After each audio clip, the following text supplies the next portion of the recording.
المنعم المحسن الديان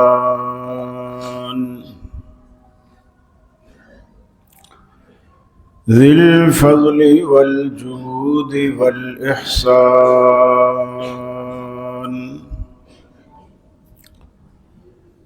ذي الكرم والمغفرة والامتنان والصلاة والسلام على سيد الأنبياء خير الأنام وعلى آله وصحابه وأزواجه العظام وأتباعه وأحبابه ورفقائه البررة الكرام أما بعد فأعوذ بالله من الشيطان الرجيم بسم الله الرحمن الرحيم حتى إذا فتحت يأجوج ومأجوج ومن كل حدب ينسلون.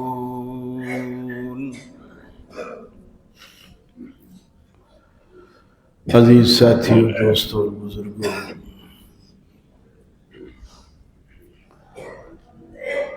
رسول اکرم صلی اللہ علیہ وسلم نے یہ تو نہیں بتلایا کہ قیامت کب آئے گی، البتہ صحابہ کے استفسار پر یہ ضرور بتایا کہ اس کی یہ موٹی موٹی نشانیاں ہیں، جب یہ نشانیاں ظہور پذیر ہو جائیں تو پھر سمجھو قیامت سر پہ ہے۔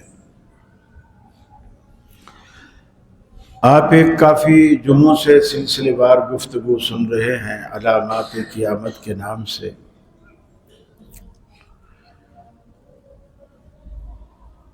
اس دفعہ میں نے آپ سے وعدہ کیا تھا یاجوج اور ماجوج کے حوالے سے بات آپ کے گوش گزار کروں گا۔ دجال کے قتل کے بعد عیسیٰ علیہ السلام کچھ عرصہ دنیا میں رہیں گے اور عیسیٰ علیہ السلام کی موجودگی میں ہی یاجوج و ماجوج آئے گی۔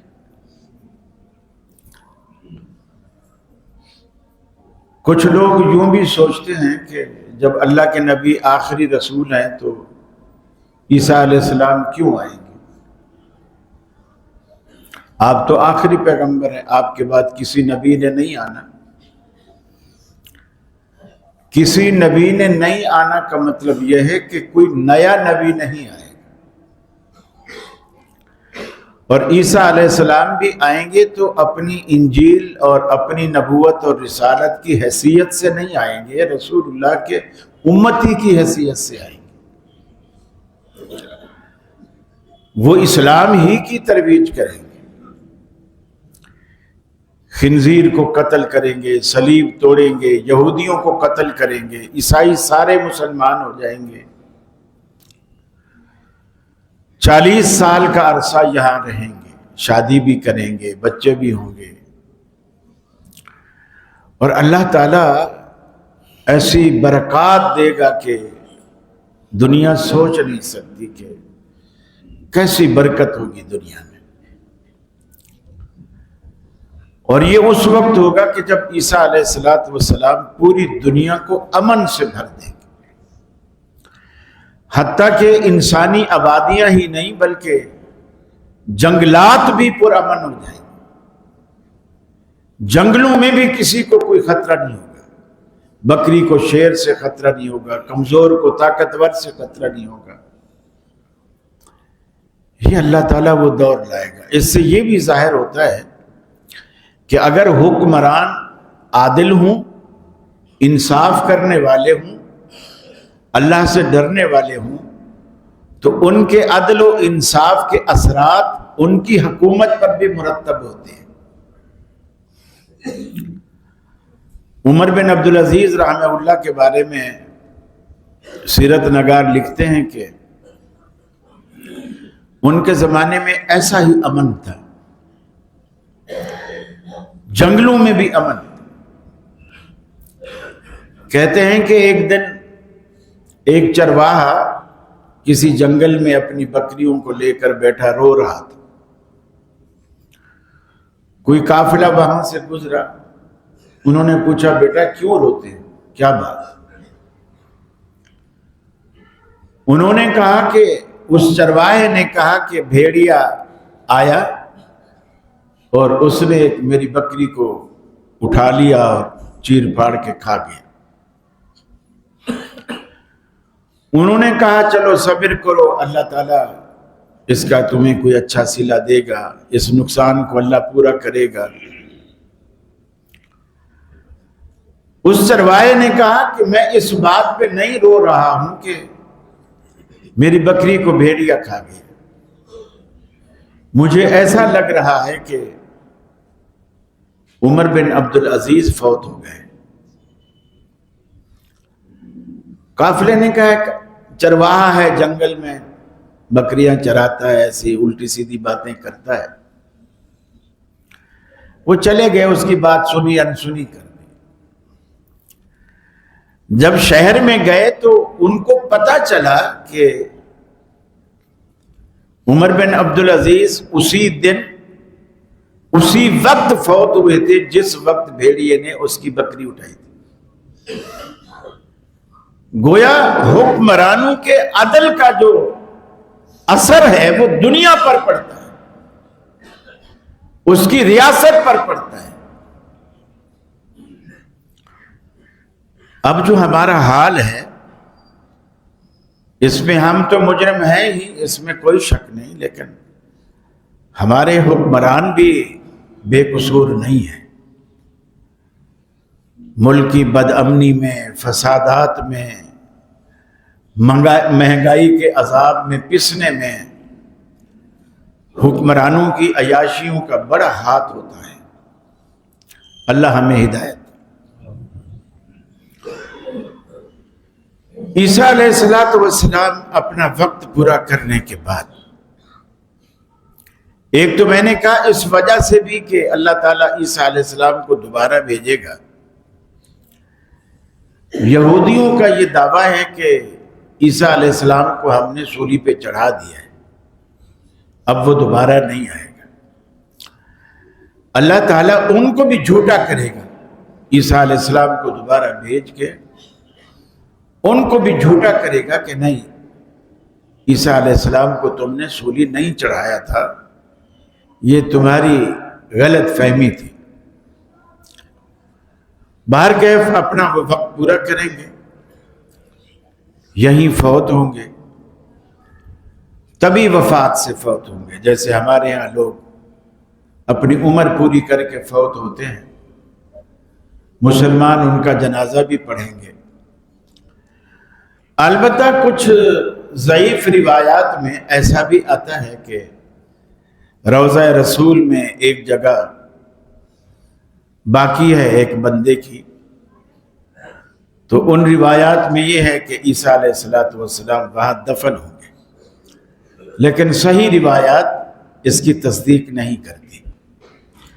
مسلمان اس کا جنازہ بھی پڑھیں گے، ان کی تدفین بھی کریں گے، اور صحیح روایات سے یہ پتہ نہیں چلتا کہ ان کی تدفین کہاں ہوگی، واللہ اعلم۔ البتہ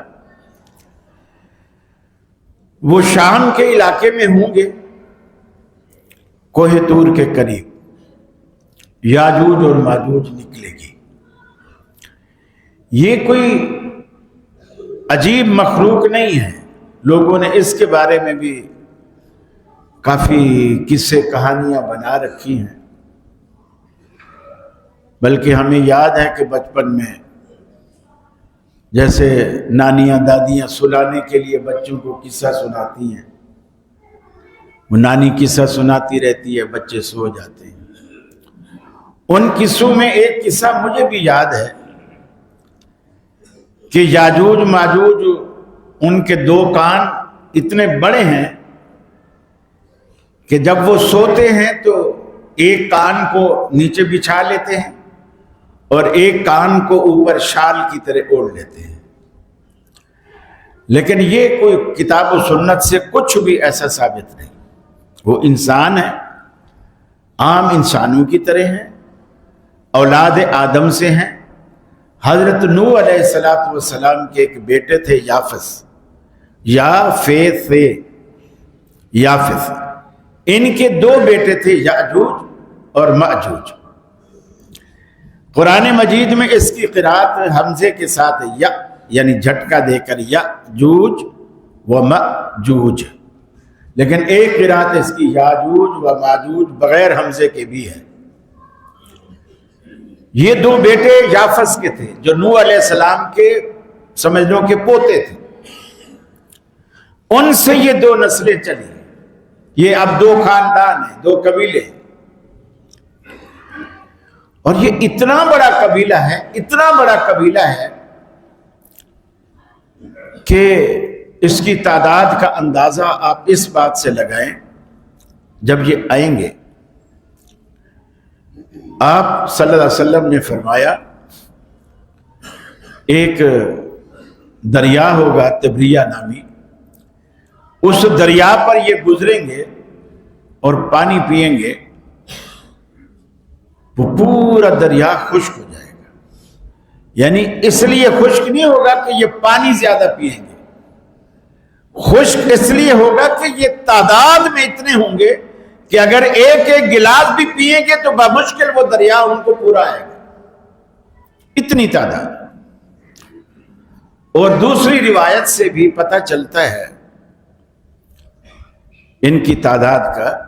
ایک روایت اکثر آپ نے سنی ہوگی، لیکن علماء اس کو آدھا بیان کرتے ہیں. اس لیے آدھا بیان کرتے ہیں کہ جو ہمارا موضوع ٹاپک ہوتا ہے اتنا حصہ ہم بیان کر دیتے ہیں، اور جو ٹاپک نہیں ہوتا وہ حصہ ہم چھوڑ دیتے ہیں. آج کا موضوع چونکہ اس حصے سے متعلق ہے جو حصہ ہم چھوڑ دیتے ہیں، اس لیے بیان کرنا ضروری ہے. ایک روایت آپ نے اکثر سنی ہوگی کہ قیامت والے دن اللہ تعالیٰ آدم علیہ السلام سے کہے گا، اے آدم، اپنی اولاد میں سے جنتی اور دوزخی الگ الگ کرو. جنتی اور دوزخی الگ الگ کرو. آدم علیہ السلام پوچھیں گے، یا اللہ، کتنوں میں سے کتنے جنت کے لیے نکال لیں؟ اللہ کہے گا 999، یعنی 1000 میں سے 999 دوزخ کے لیے اور ایک جنت کے لیے نکالنا ہے. یہ حدیث اکثر آپ نے سنی ہوگی اور علماء بیان کرتے ہیں. اس کا اگلا حصہ یہ ہے، صحابہ کرام خوف زدہ ہوئے اور دل ہی دل میں ڈرنے لگے کہ یا رسول اللہ پھر تو بچے گا ہی کوئی نہیں. 1000 میں سے ایک بندہ جنت میں اور 999 جہنم میں. گویا 10,000 بندہ ہو تو اس میں سے جنت میں 10 بندے جائیں گے. 50,000 بندہ ہو تو اس میں سے جنت میں 50 بندے جائیں گے. یہ تو بہت کم تعداد. کون جائے گا جنت میں؟ اس کا تو مطلب ہے جنت پہ تو جا ہی کوئی نہیں سکے گا، بہت مشکل ہے. آپ نے تسلی دیتے ہوئے فرمایا، وہ جو جنت میں 1000 میں سے ایک جائے گا وہ تم میں سے ہوگا. یعنی صحابہ سے کہا وہ تم میں سے ہوگا، اور جو 999 دوزخ میں جائیں گے وہ یاجوج اور ماجوج میں سے ہوں گے. گویا ان کی تعداد کا اب آپ اس سے اندازہ لگا کہ کتنی بڑی تعداد. اللہ نے انہیں کیوں رکھا ہوا ہے، کیوں بھیجے گا، کہاں چھپایا ہوا ہے، کسی کو معلوم نہیں. البتہ ایک وقت ایسا تھا کہ یہ اس دنیا سے رابطے میں تھے، باہر نکل آتے تھے اپنی جگہ سے، اپنے علاقے سے، لوگوں کو تنگ کرتے تھے. یہ فسادی، جیسے بعض کی نیچر میں، فطرت میں ہوتا ہے. آپ کتنا مرضی انہیں سمجھا لو، پڑھا لو، لکھا لو، سانپ کو دودھ پلاؤ، مکھن کھلاؤ، روز سر پہ ہاتھ پھیرو، آخر اس نے ڈسنا ہے. اس کی فطرت اور خصلت میں یہ چیز شامل ہے. یہ قوم لڑاکو، جھگڑالو، فسادی قوم تھی اور ان کی فطرت میں تھا. باہر آتے تھے، لوگوں کو تنگ کرتے تھے، ان کے مالوں کو نقصان پہنچاتے تھے، ان کی جانوں کو نقصان پہنچاتے تھے. ان کے مذہب سے متعلق ایسا معلوم ہوتا ہے اللہ کا تصور تو ان لوگوں میں موجود ہے، لیکن یہ ہیں کافر، مشرک، بے ایمان، بے دین، کسی دین کو نہ ماننے والے. اس کا اندازہ اس بات سے ہوتا ہے کہ اللہ کے رسول نے فرمایا جب یہ دنیا میں پھیل جائیں گے اور قتل و غارت، خون ریزی، ہر چیز تباہ، تو گویا یہ نعرہ لگائیں کہ ہم نے دنیا فتح کر لی، اب دنیا میں ہماری حکمرانی ہے. اب باقی رہ گئے آسمان والے. ان کے ہاتھ میں تیر اور کمانیں ہوں گی اور وہ آسمان کی طرف نشانہ بنا کے تیروں کو اوپر پھینکیں گے، اور اللہ تعالیٰ ان کے تیروں کو خون زدہ، خون آلود کر کے واپس نیچے پھینکیں گے. جب تیروں کو خون لگا ہوا نیچے آئے گا یہ خوش ہو جائیں گے کہ اب تو سمجھو ہم نے آسمان والوں کو بھی مار دیا، نعوذ باللہ من ذالک.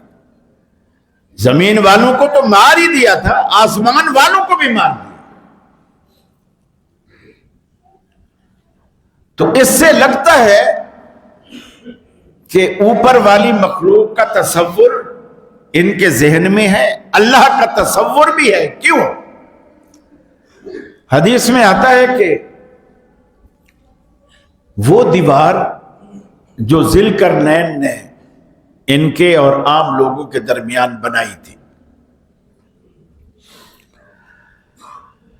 فرمایا حتی اذا بلغ بین السدین وجد من دونہما قوما لا یکادون یفقہون قولا. ذوالقرنین جب دو پہاڑوں کے مابین ایک وادی کے درمیان جا پہنچے، اس پہاڑوں کے درمیان ذوالقرنین نے فرمایا ایک قوم کو پایا لا یکادون یفقہون قولا، وہ ایک دوسرے کی بات نہیں سمجھتے تھے. نہ ذوالقرنین ان کی بات سمجھتے، نہ وہ ذوالقرنین کی بات سمجھتے. گویا ان کی زبان، ان کی بولی ایسی تھی کسی کی سمجھ میں آنے والی نہیں تھی. لیکن آگے قرآن نے بیان یہ نہیں کیا کہ انہوں نے جو اس علاقے میں باہر جو لوگ یاجوج و ماجوج سے تنگ تھے، ان لوگوں نے حضرت ذوالقرنین کو اپنا مدعا، اپنا دکھڑا کیسے سنایا. آیا ان کے مابین کوئی ترجمان تھا؟ گونگوں کی طرح اشارے کر کے بتایا. اس کی قرآن و سنت کوئی تفصیل بیان نہیں کرتی. البتہ قرآن اتنا بیان کرتا ہے قالوا یا ذا القرنین، وہ لوگ جو یاجوج و ماجوج سے متاثر تھے، ان کے فسادات کا نشانہ بنتے رہتے تھے، انہوں نے ذوالقرنین سے کہا ان یاجوج و ماجوج مفسدون فی الارض، یاجوج اور ماجوج یہاں سے آتے ہیں، زمین میں فساد پھیلاتے ہیں، ہمیں بہت نقصان پہنچاتے ہیں. فَهَلْ نَجْعَلُ لَكَ خَرْجًا، ہم آپ کے لیے کوئی ایسا تاوان مقرر کر دیتے ہیں، کوئی معاوضہ مقرر کر دیتے ہیں، أَن تَجْعَلْ بَيْنَنَا وَبَيْنَهُمْ سَدًّا، آپ ہمارے درمیان اور ان کے درمیان کوئی مضبوط دیوار بنا دیں. حضرت ذوالقرنین نے پوری کی پوری قوم جو یاجوج ماجوج سے خوف زدہ تھی، ذوالقرنین سے کہا ہمارے اور ان کے درمیان کوئی دیوار بنا دو۔ انہوں نے کہا قال ما مکنی فیہ ربی فاعینونی بقوت ان تجعل بیننا وبینہم ردما، میں ضرور تمہارے اور ان کے درمیان ایک ایسی بند بنا دوں گا، صد اور ردم اور صدف تینوں کے ایک ہی معنی ہے لیکن تھوڑا تھوڑا فرق ہے۔ صد ایسی دیوار کو کہتے ہیں جو مضبوط تو ہو لیکن دیوار ہو، اور یہ جو رمد ہے یہ ایسی، اس کو دیوار نہیں بلکہ اس کو کہنا چاہیے بند۔ جیسے اب آپ منظور کالونی سے باہر جاتے ہیں، ایک وقت تھا کہ پورے علاقے کا پانی ادھر آ جاتا تھا، 1-1 روپے فٹ زمین بکا کرتی تھی۔ یہ آپ کی مسجد بھی غالباً ایسی ہی زمینوں پر بنی ہوئی ہے جو اتنی سستی پہلے بکی تھی، اور جب سے یہ بند بنا ہے اب اس بند کو ہم دیوار نہیں کہہ سکتے۔ دیوار پتلی ہوتی ہے، بے شک وہ مضبوط ہو، ہائٹ ہوتی ہے لیکن چوڑائی اس کی اتنی نہیں ہوتی، لیکن بند جو ہوتا ہے یہ دیوار سے مختلف ہوتا ہے، بہت چوڑا، دنیا جہان کی مٹی، ملبہ، پتھر، روڑی جو ڈال سکتے ہو اس میں ڈال دو، اور ایسی رکاوٹ پیدا کر دو کہ وہاں کا پانی ادھر نہ آ سکے۔ اس کو کہتے ہیں بند، اور اسی کو قرآن نے ردما سے استعمال کیا کہ ان کی درخواست پر انہوں نے کہا ہمارے اور ان کے درمیان دیوار بنا دیں۔ ذوالقرنین نے سوچا کہ دیواریں، جو اتنی بڑی جنگجو قوم، بڑے بڑے قد تھے ان کے، اتنی بڑی لڑاکو اور جھگڑالو قوم ہے، یہ دیواریں ان کے آگے کچھ نہیں کر سکے گی، دیواروں کو توڑ بھی دیں گے اور جلدی سے گرا بھی دیں گے۔ انہوں نے پھر ایک بن بنایا، اور قرآن کہتا ہے انہوں نے قوم کے لوگوں سے کہا اللہ نے مجھے جو صلاحیت اور حکمت دی ہے میں وہ استعمال کر کے آپ کے اور ان کے درمیان ایک بن تو بنا دوں گا، لیکن تھوڑا سا آتونی بقوت، افرادی قوت آپ بھی مجھے مہیا کرو، کیونکہ میرے پاس افراد نہیں ہیں۔ آپ گویا آپ مزدور بن کر میرا ساتھ دو اور میرے ساتھ مل کر آپ کام کرو، اور آتونی زبر الحدید، لوہے کے ٹکڑے، لوہے کے پھٹے، لوہے کے تختے، اس طرح کی چیزیں مجھے لا کے دو جس میں پھر لوہا، پیتل، تانبا، دنیا جہان کی معدنیات جو بھی انہیں میسر آ سکی وہ انہوں نے ذوالقرنین کے حوالے کی، اور ذوالقرنین نے وہاں ان کے ذریعے ایک بن بنایا اور پھر اس کو سلگایا، آگ بھڑکائی، آگ بھڑکا کے اس کو پگھلایا۔ یعنی اس دور میں، آپ جس دور میں لوگ ٹیکنالوجی سے واقف ہی نہیں تھے، پوری لوہے کی، تانبے کی، پیتل کی دھاتیں پگھلا پگھلا کے ایسی مضبوط دیوار بنائی جو قرآن کہتا ہے وہ آج تک دیوار موجود ہے۔ حدیث نے اتنا بیان کیا کہ وہ روز اس کو، بعض روایات میں یہ بھی آتا ہے کہ اس کو چاٹتے ہیں، بعض روایات میں آتا ہے کہ وہ کھودتے ہیں، کھدائی کرتے ہیں، سوراخ کرنے کی کوشش کرتے ہیں۔ ایک روایت میں آتا ہے نبی کریم ایک دن پریشان ہو کر اپنی گھر والی سیدہ ام المومنین زینب رضی اللہ تعالی عنہ کے گھر تشریف لائے، اور انگلی کا ایسا حلقہ بنا کے، اسے ابو ہریرہ بھی بیان کرتے ہیں کہ آپ نے انگلی، شہادت والی انگلی اور انگوٹھے کو ملا کے گویا ایسے سوراخ بنائے۔ آپ نے فرمایا یاجوج اور ماجوج نے اس دیوار میں اتنا سوراخ کر لیا، اور ہلاکت ہے عرب والوں کے لیے، اتنا سوراخ کر لیا اور وہ اب نکلنے والے ہیں گویا۔ پھر آپ نے فرمایا روز وہ سوراخ کر لیتے ہیں اور دیکھتے ہیں ان کا جو سردار ہے، جو ان کا بڑا ہے، وہ یہ کہہ دیتا ہے کہ اچھا اب چھوڑو، اب باہر سے روشنی بھی نظر آ رہی ہے، باہر کے لوگ بھی نظر آ رہے ہیں، باہر کی دنیا بھی نظر آ رہی ہے، تو اب کام تھوڑا رہ گیا، اب تھک گئے ہیں، کل ہم آئیں گے اور باقی کا کام ہم کل کر لیں گے۔ وہ چلے جاتے ہیں، اور جب کل آتے ہیں اللہ تعالیٰ یہاں دو کام کرتا ہے۔ ایک تو ان کے ذہن میں یہ بات نکل جاتی ہے کہ کل ہم نے اس کو سوراخ کیا تھا اور آج سوراخ بند ہے، یہ ان کو نہیں یاد رہتا۔ اگلے دن آتے ہیں، اللہ تعالیٰ اس دیوار کو پھر سے ویسا کر دیتا ہے جیسے پہلے تھی، ان کے کھودنے سے پہلے جیسے ذوالقرنین چھوڑ کے گئے تھے اس طرح بنا دیتا ہے۔ اور ان کے دماغ میں نہیں آتی یہ بات کہ کل ہم نے تو سوراخ نکال لیا تھا، اور وہ روز یہی کہہ کر جاتے ہیں کہ آج چلے جاتے ہیں، باقی تھوڑا کام رہ گیا ہے، صبح آئیں گے تو بس 2 کدال ماریں گے اور یہ آر پار ہو جائے گا معاملہ۔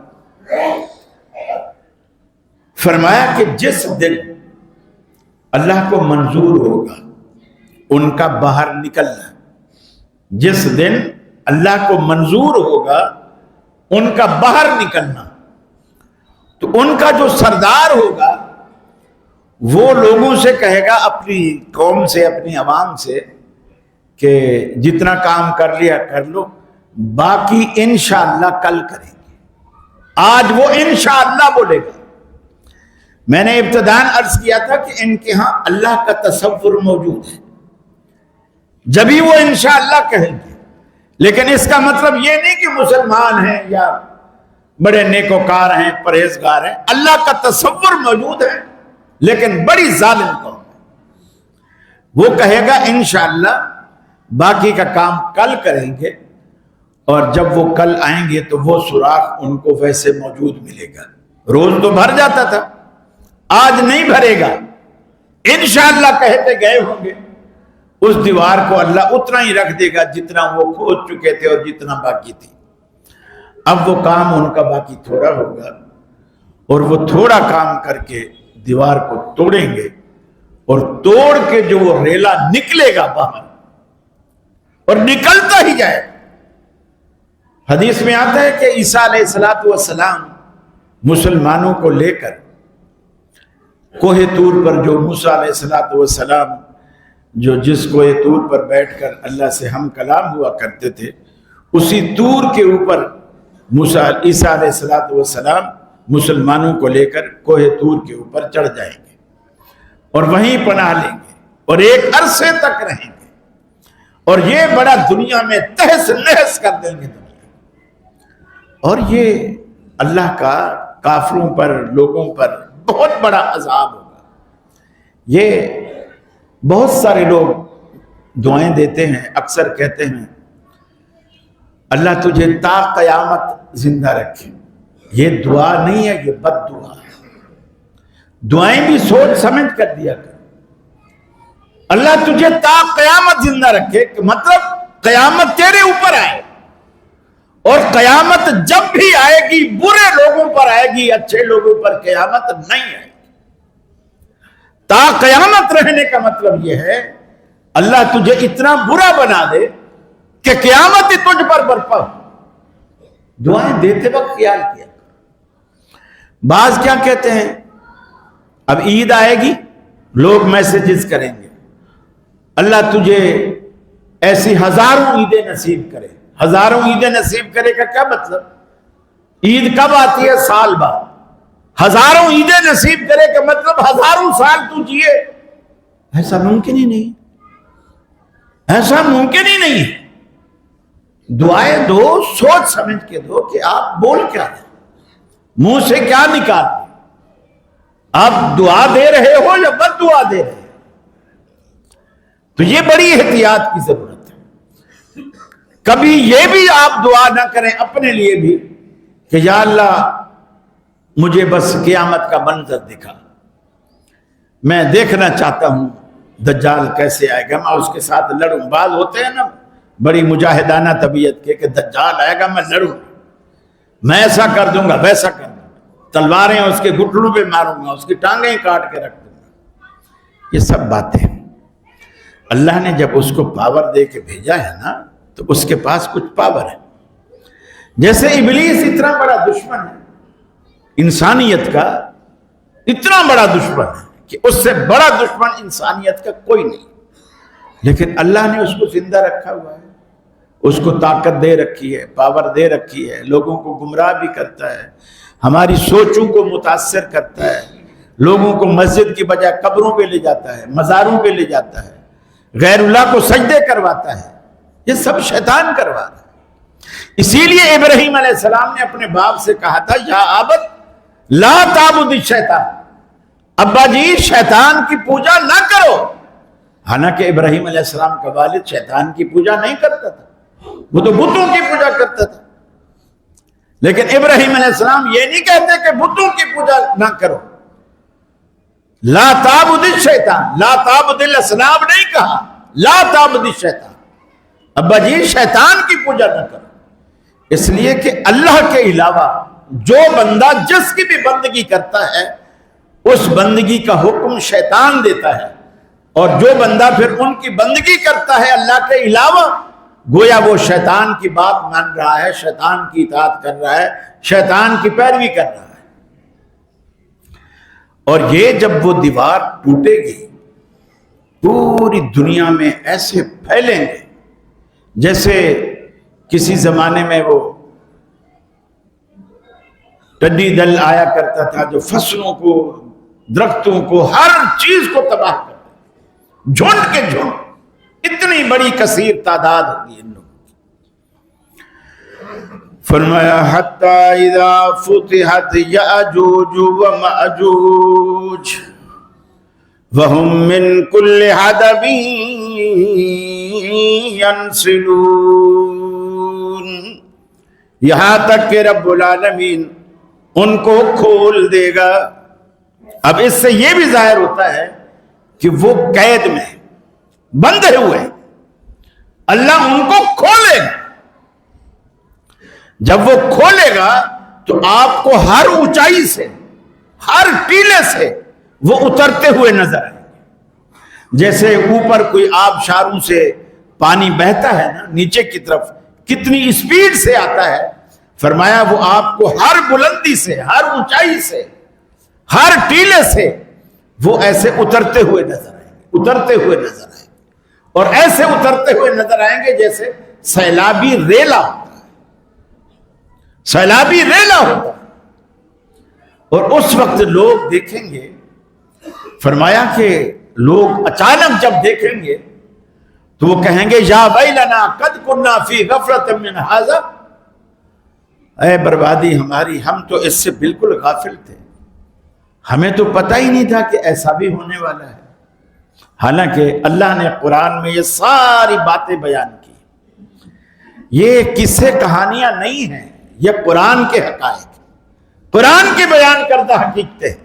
اور اب آپ دیکھو دنیا اتنی ترقی کر گئی ہے، اتنی ترقی کر گئی ہے کہ آپ صرف موبائل کے اندر ایک گاڑی یانگو والوں کی ان ڈرائیو کی آپ بک کرتے ہیں، وہ موبائل پہ پورا راستہ آپ کو آتا ہوا دکھتا ہے کہ گاڑی چل رہی ہے، پوری دکھتی رہتی. اب اس چوک پہ آ گئی ہے، اب یہ چوک سے مڑنے لگی، اب یہیں بیٹھے خبر دے سکتے ہیں، اب گاڑی یہاں آ گئی ہے، مڑنے لگی ہے. صرف یہ نہیں کہ گاڑی کی پک وہ آپ کو دیتا ہے، یہ تک بتاتا ہے کہ آپ کے پاس کتنے منٹ میں پہنچے گی. یعنی یہ بھی پیمانہ آپ کو بتائے گا کہ جس رفتار سے وہ گاڑی آ رہی ہے اس رفتار سے آپ تک پہنچنے میں اس کو اتنے منٹ لگیں گے. 5 منٹ میں پہنچے گی، 3 منٹ میں پہنچے گی، حتیٰ کہ وہ گاڑی آپ کی مسجد کے دروازے پر آ جاتی ہے اور پھر وہ وہیں آ کے بند ہو جاتا ہے اور وہ بتا دیتا ہے کہ نقشہ آپ کو کہ گاڑی وہاں پہنچ چکی ہے جہاں آپ نے بلایا تھا. اب اتنی ترقی کے باوجود پوری دنیا کو آج تک یہ پتہ نہیں چل سکا کہ یاجوج اور ماجوج کہاں چھپے ہیں، اور یہ بھی نہیں کہ کوئی 10-12 ہیں کسی غار میں پڑے ہوئے ہیں. 10-12 نہیں ہے، یہ جو آج انسانوں کی آبادی ہے اس سے کئی گنا زیادہ ہے. یعنی 1000 میں ایک جنت میں، 999 دوزخ میں. آپ تعداد کا اندازہ لگائیے، اتنی بڑی تعداد ہے. اللہ نے کہاں چھپا رکھا ہے کسی کو پتہ نہیں. اتنا ترقی یافتہ ٹیکنالوجی کے باوجود اس کا ادراک کوئی نہیں کر سکا. حالانکہ آپ زمین کے اندر بھی اگر پاکستان کوئی ایٹمی نقل و حرکت کرتا ہے زیر زمین، امریکہ کو امریکہ میں بیٹھے ہوئے پتہ چل جاتا ہے کہ پاکستان نے کوئی ایٹمی گڑبڑ کی ہے، کوئی تجربہ کیا ہے، کوئی کچھ کیا ہے سیٹلائٹ کے ذریعے. لیکن یہ جو یاجوج و ماجوج کا روز دیواریں کھودنا اور یہ کرنا، نہ امریکہ کو پتہ ہے، نہ اسرائیل کو پتہ ہے، نہ سیٹلائٹ کو پتہ ہے، نہ وہاں تک سیٹلائٹ کی رسائی ہے. اسے کہتے ہیں رب، اسے کہتے ہیں رب. دنیا کی ساری ٹیکنالوجی فیل ہے رب العالمین کے آگے. بہت ساری باتیں انسانوں کی عقل میں نہیں آتی. اسی کو کہتے ہیں ایمان بالغیب. اللہ نے مومنوں کی جو صفت ایک بیان کی ہے، پہلی صفت الذین یؤمنون بالغیب، کہ یہ اللہ پر بن دیکھے ایمان لاتے ہیں. بن دیکھے غیب پر ایمان لاتے ہیں. جنت ہم نے نہیں دیکھی مانتے ہیں، دوزخ نہیں دیکھی مانتے ہیں، فرشتے آج تک ہم نے نہیں دیکھے مانتے ہیں. صحابہ نے تو چلو رسول کو دیکھا تھا، ہم نے تو رسول بھی نہیں دیکھا پھر بھی ہم مانتے ہیں. اللہ کو نہیں دیکھا ہم مانتے ہیں. ہر معاملہ جو اللہ نے بیان کیا ایمانیات میں سے، سابقہ انبیاء میں سے کسی کو نہیں دیکھا لیکن ہم سب کو مانتے ہیں. اسی کا نام ایمان بالغیب ہے. تو اللہ نے یہ جو قیامت کی علامات بیان کی ہیں، یہ علامات ہمیں یہ بتاتی ہیں کہ ہوشیار ہو جاؤ. یہ بڑی نشانیاں جو ظہور پذیر ہو جائیں تو پھر انسان سمجھ لے ابھی بھی توبہ کے دروازے کھلے ہیں. یاجوج و ماجوج کے بعد بھی توبہ کے دروازے کھلے رہے. اتنا بڑا راج ہوگا ان کا دنیا پر. آخر عیسیٰ علیہ السلام اور ان کی جو 7 مسلمان ہوں گے دعا کریں گے اللہ سے، اللہ تعالیٰ ان کی گردنوں میں کوئی ایسا پھوڑا کینسر کی شکل کا ایسا پھوڑا پیدا کر دے گا گردن میں، جس سے یہ یک بار بھی سارے مر جائیں، سارے مر جائیں اور کافی عرصے تک زمین پہ پڑے رہیں گے. زمین میں ان کا خون، ان کی چربیاں پگھل پگھل کے زمین میں جائیں گی. اللہ کے رسول نے فرمایا اس کے بعد اللہ تعالیٰ کچھ پرندے جن کی گردنیں فرمایا اونٹ کے جیسی گردنیں ہوں گے پرندے، گردنیں ان کی اونٹ کی جیسی ہوں گی، اللہ وہ بھیجے گا اور ان کی لاشوں کو اٹھائے گا اور وہ پرندے ان کی لاشیں اٹھا اٹھا کے جہاں اللہ کا حکم ہوگا وہاں جا کر ان کی لاشوں کو پھینکیں گے اور زمین پوری تعفن زدہ ہو چکی ہوگی، رہنے کے قابل نہیں ہوگی، بدبو ہوگی. جیسے کہیں کوڑے کے ڈھیر ہوں اور بارش ہو جائے کتنی بدبو اور تعفن پیدا ہوتا ہے، علاقے والے رہ نہیں پاتے. یہ معاملہ ہوگا. اللہ سے دعا کریں گے یا اللہ تو جینا دوبر ہو گیا. اللہ تعالیٰ آسمانوں سے بارش برسائے گا، وہ بارش پوری زمین کو دھو کے صاف کر دے گی. اس کے بعد وہ علیش والا پانی جو زمین میں جائے گا، زمین سے اتنی روئیدگی پیدا ہوگی، اتنی ہریالی پیدا ہوگی اور اتنی طاقتور گھاس اور سبزے اگیں گے کہ اللہ کے رسول نے فرمایا جو جانور اس چارے کو کھائیں گے اتنے فربا ہو جائیں گے، اس میں اتنی انرجی اور اتنی طاقت ہوگی، اتنے فربا ہو جائیں گے کہ جو بکری جو گائے 2 کلو 5 کلو دودھ دیتی ہے اس کا دودھ کئی گنا بڑھ جائے گا اس اچھے طاقتور چارے کے کھانے کی وجہ سے. پھر اللہ تعالیٰ اس کے بعد کچھ نشانیاں اور ہیں جس میں سورج کا مغرب سے نکلنا بھی ہے، دھوئیں کا نکلنا بھی ہے اور لوگوں کے آگ کا آنا بھی ہے اور لوگوں کا میدان معاشر کی طرف اکٹھا ہونا بھی ہے. یہ نشانیاں بھی ہیں. انشاءاللہ زندگی رہی تو رمضان سے پہلے اس سلسلے کو ہم ختم کریں گے تاکہ پھر رمضان کے مسائل آپ کے سامنے بیان کر سکیں. اور کوشش کیا کریں کہ آپ وقت پہ آیا کریں اور تاکہ پوری بات آپ کی سمجھ میں آئے۔ یہ مسلمانوں کے عقائد سے متعلق باتیں ہیں، یہ سیف الملوک کی نظمیں یا قصے یا کہانیاں نہیں ہیں۔ آپ یہ قرآن کے حقائق ہیں، ان پر ایمان رکھنا، سمجھ میں آئے یا نہ آئے۔ جو بات اللہ کے رسول نے جیسے بیان کر دی ہے اس کو ماننا، اس پر ایمان رکھنا ہم پر ضروری ہے۔ پھر اللہ رب العالمین جب سورج مغرب سے طلوع کر دے گا اس کے بعد اللہ توبہ کے دروازے بند کر دے گا۔ پھر انسان توبہ کرے گا، قبول نہیں ہوگی، عمل کرے گا، قبول نہیں ہوگی، صدقہ دے گا، قبول نہیں ہوگا، نماز پڑھے گا، قبول نہیں ہوگی۔ گویا اس وقت اللہ تعالیٰ یہ کر دے گا، جیسے ایک ونڈو ہے، آپ کو وہاں سے کچھ مل رہا ہے، آپ لے رہے ہیں، جی 4 بجے تک کھلی رہے گی۔ جیسے ہی 4 بجے انہوں نے ونڈو اندر سے بند کر کے کنڈی لگا دی، اب آپ وہاں سے کچھ لے نہیں سکتے، کچھ بھی نہیں لے سکتے۔ گویا وہ جو توبہ والی ونڈو اللہ نے آپ کے لیے ابھی تک کھول رکھی ہے، یہ اس دن اللہ تعالیٰ بند کر دے گا۔ اس سے پہلے اگر بندہ توبہ کر لیتا ہے بہت اچھی بات ہے۔ اللہ سے دعا ہے اللہ تعالیٰ مجھے بھی اور آپ کو بھی عمل کی توفیق عطا فرمائے اور ہر قسم کے فتنوں سے، آزمائشوں سے